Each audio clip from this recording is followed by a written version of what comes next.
morning မနေ့ကမှလည်းပြောင်းမယ်နားတာလေအမလေးမနေ့စော်ကြီးလဲမိုးတွေရွာ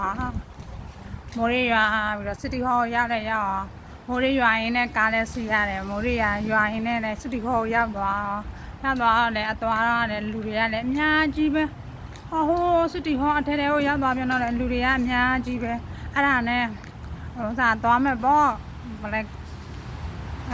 ဘော်တနင်္ဂါရန်ကိုသွားမယ်ဆိုပြီးတော့သွားတာလေအမှဘော်တနင်္ဂါရန်ကိုရောက်ဖို့လေလမ်းကူဖို့ပဲရှိတယ်မိုးရွာချတာအုံကွဲဘယ်မှာသွားနေလို့နေရမှမသိဘူးရဲ့အဲ့နဲ့ကဲမထူးပေါ့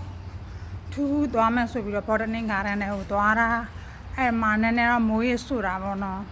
ဟိုရောက်သွားတော့မှအမိုးအောက်မှာခဏထိုင်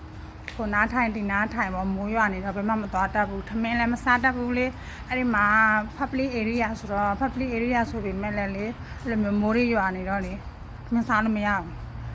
တော့အဲ့နားလေးမှာမုတ်တွေထိုင်စားပြီးလည်းပြီးတော့ဒီနားမှာဆက်ထိုင်နေတော့မဖြစ်ဘူးပေါ့နေရာရှာမယ်ဆိုပြီးတော့နေရာရှာဟိုထဲကိုရောက်သွားထဲမှာနေရာတော့ရှိတယ်ကွာနေရာရှိတယ်ဈေးဆိုင်လေးလည်းရှိတယ်မထိုင်လို့လည်းရတယ်ဒါပေမဲ့လေဖိုင်ရစားတော့ထမင်းစားနေတာပေါ့နော်အဲ့ဒီမှာလည်းလူတွေကလည်းအများကြီးမိုးရွာတော့မိုးခိုးတော့ထမင်းစားလို့မရဘူးအဖြစ်ကတော့လေတနင်္ဂနွေကျော်လောက်မှအဲ့ဒီကိုရောက်မှတနင်္ဂနွေကျော်လောက်မှထမင်းစားရတယ်မနေ့ကတော့နားတာလေမနေ့ကတော့နားတာကမကောင်းဘူးရဲ့မိုးတွေရွာလို့လေကမကောင်းဘူးအဲ့ဒါလေးလာပြောပြတာနေ့ကတော့လေတွေ့တဲ့လူတွေကမခေါ်ကြဘူးနော်Facebook ပေါ်အတငယ်ချင်းတွေကတွေ့ရင်လည်းခေါ်ကြပါလို့နော် Bye bye love you